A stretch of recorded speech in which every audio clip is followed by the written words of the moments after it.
Well, LDWMMAC, boy, this was the worst fight in MMA history. Damn. I mean, this fight was terrible, man. But here, I'm going to talk about the real reason why Rose Namajunas and Carla Esparza 2 just flopped.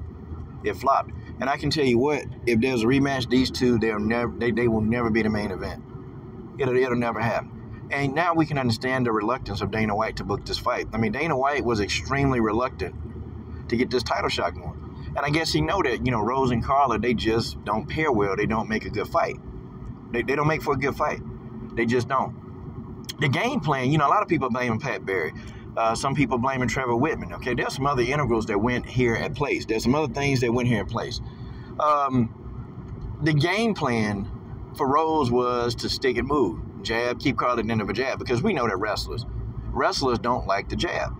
Because whenever a jab is in a wrestler's face, they got to reset and they got to try to change levels. They got to try to take you down again. Okay, it's very frustrating to a wrestler to fight a fighter that just pumps a jab over and over and over and over. And you would think that the wrestler can just duck up under the jab and take you down, but no, because once you get popped with the jab or you get hit on your arms with the jab, the wrestler, the neuromuscular system of a wrestler is to reset and try again. Okay, wrestlers hate the jab. Ask any wrestler. They'll tell you, I can't stand somebody put a jab in my face. I can't stand it. They'll tell you. And it was somewhat successful. Rose was sticking and moving, and Carla was, reluctant to go for these takedowns.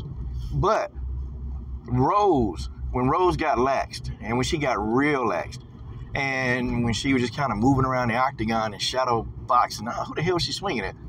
That's when Carla was able to try to put the pressure on Rose. Carla tried to engage. Rose just wasn't interested in engaging. She didn't want to. I mean, Rose had that BS takedown at the end of the fight and thinking, hey, I'm going to seal the deal.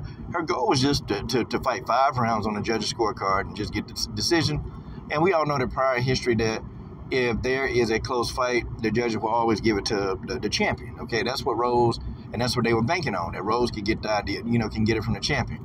Okay, what I heard before, Rose coming out, I heard Rose, her anxiety, like on a scale of 1 to 10, was on the 10. Like, for real, I heard her anxiety was on the 10. Like, she was anxious before coming out.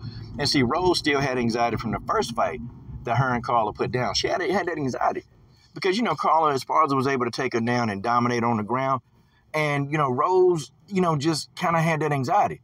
And you would think that she'd have had that anxiety when she fought Jessica Andrade the second time. But I don't know. It's something about Carla Esparza that it just makes that anxiety in Rose go haywire. And Rose had it. Rose had extreme severe anxiety. And, you notice when Rose just keeps saying, I'm the best, I'm the best, I'm the best. Like, she'll say it a couple times, but Rose was saying it over and over and over and over and over. That's that anxiety kicking in. And she got to tell herself that, hey, I'm the best. Like, she got to say it. She have to say it. Because her anxiety was at an all-time low. And see, anxiety, you think, well, a lot of fighters have anxiety. Yeah, they do. They do. There's no lie. However, with a fighter like Rose, the anxiety level is crippling. Like, it's very crippling to Rose. And see, Rose sometimes can be incapacitated by anxiety, where some of us, we have anxiety. We just fight through it, or we do what we got to do to do what we got to do to get ahead. Somebody like Rose is crippling. It stops her whole life. Rose's anxiety was high, man. And I'm talking about like so high that, Pat and Trevor, they were sitting back there. They had to try to calm her down a little bit so she can get ready to go to this fight. This is what I heard, okay? And I heard fight camp did not go as smoothly as possible. I heard some things happen, okay?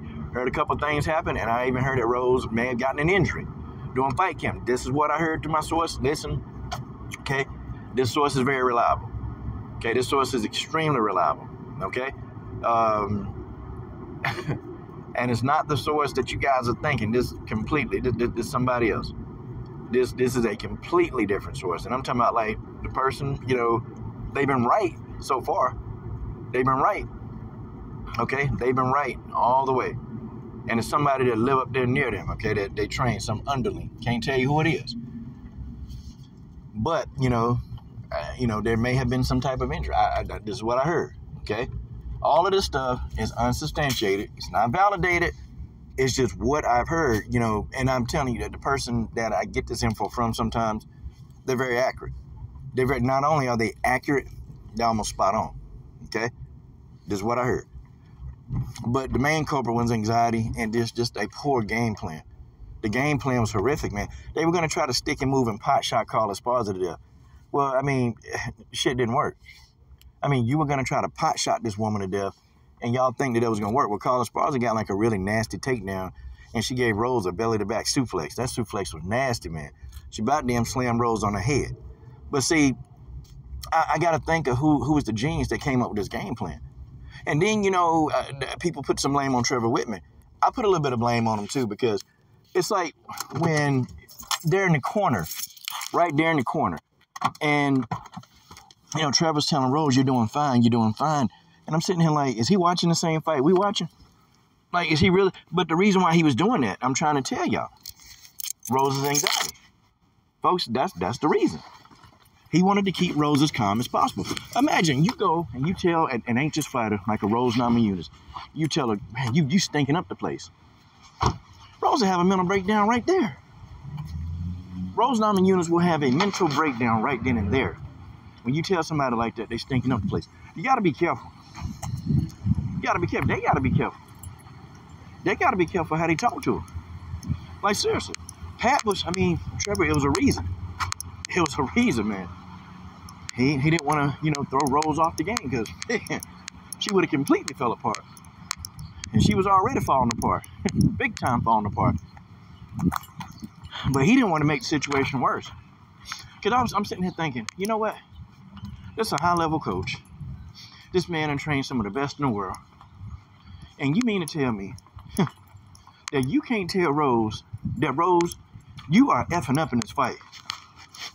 Like, you got to do something. Nah. Nope. Nope. Did not want Rose to have a mental breakdown. That's what it is. But I think as a trainer, I think you have to tell the truth. I think as a fight person, as a trainer, and you in that corner, it's very evident that you tell the truth to your fighter. You tell them the truth because you telling them the truth can save their life or keep them from losing the belt. You got to tell them the truth. I appreciate the trainers who go in and they tell their fighters, look, you down 2 rounds. You got Rick Little. Rick Little say, he'll tell you in a minute, okay, you losing. What are you doing?